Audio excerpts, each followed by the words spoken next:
nami ngisukuma nokubonga no sumuka ndichitenda ngibonga ithuba engilitholile namhlanje phakathi tenda kwekhosi mkana wandawana nasi lo ume lapha mkwe namhlanje akamile pambili nasi uAbraham wakasikhosana di Abraham Skosana usuka le South Africa uya kusongo South Africa uzohlanganyela nani amen pano kuleli phasika lalonyaka le pasika yengolelino ngaphandle kokumosha isikhathi singathi upenza kuba uminister Izolo mfundisi nesuro bekashumayela ngendaba yesikhathi awungachipa ndzalenya yenguwa isikhathi sibalekile nguwa zakakosha bengithi mangifunda ugrade 2 grade 3 kadaitsa grade 2 ne 3 esikolweni bekunomem sikolo kana na madam ubekathi athanda ivesi masifika esikoleni ayifanira imwe vesi kana tasika kuchikoro athi phendukani yaiti tende ukaye ngokuba isikhathi sesifikile ukuthi inguwa yashika manje indaba yesikhathi uthuwa namhlanje bakanguwa naye inguwa nasi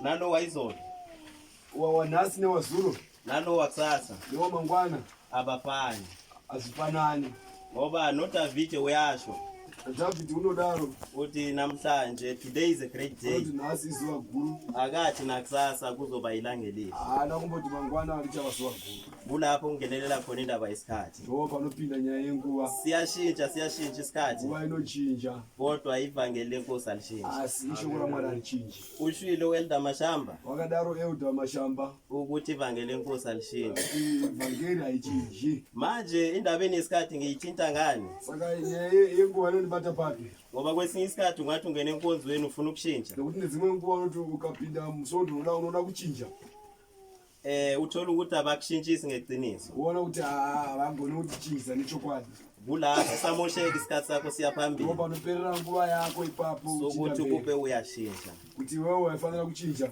ngoba neBhayibheli liyasho nokuthi iBhayibheli rinodaro ukuthi phenduka tichinja ngoba isikhathi sesifikile shanduka nokuthi nguwa yasvika ngiyadlula endabeni yesikhathi ndodarika pangupanya yenguwa ngiyothinta indaba kaMateyu ndotaura nawo yaMatiyo Mateyu 26 26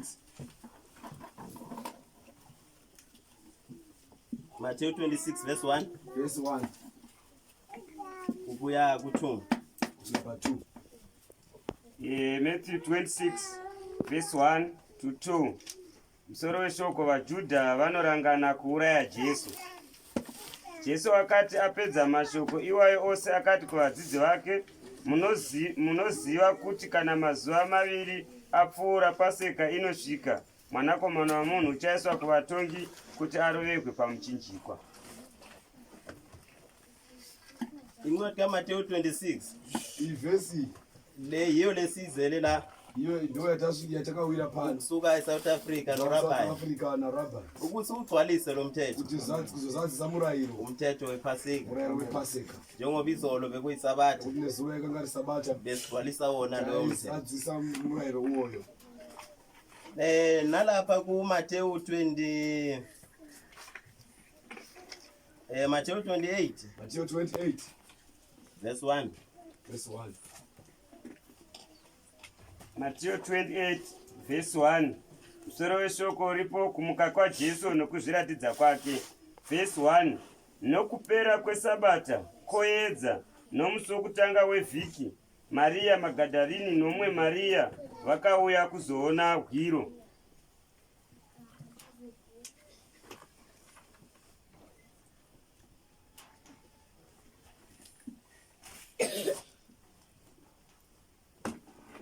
Seventeen. 28:17 yes 28:17. Vakati vachiona vakamunamata, asi vamwe vakanyunyuta. Ipapo Jesu akasvika akataura kwavari akati, ndakapiwa simba rose kudenga napanyika. Endai naizvozvo mudzidzise marudzi ose, muvabhabhatidze muzita raBaba neroMwanakomana neroMweya Mutsvene. amen incwadi kaMateyu 28 Amen.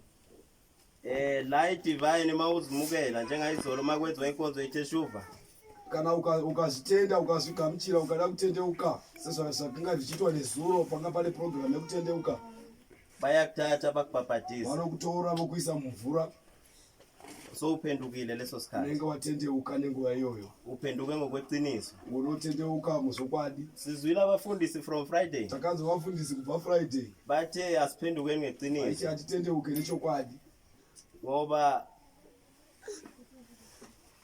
iziningi inkonzo emhlabeni nokuti masondo akawanda panyika pano, uthola ukuthi iBhayibheli labo lihamba ngapha nangapha asi unotora kuti bhaibheri ravo rinombodai alihambi ngeqiniso harifambi straight nezvokwadi.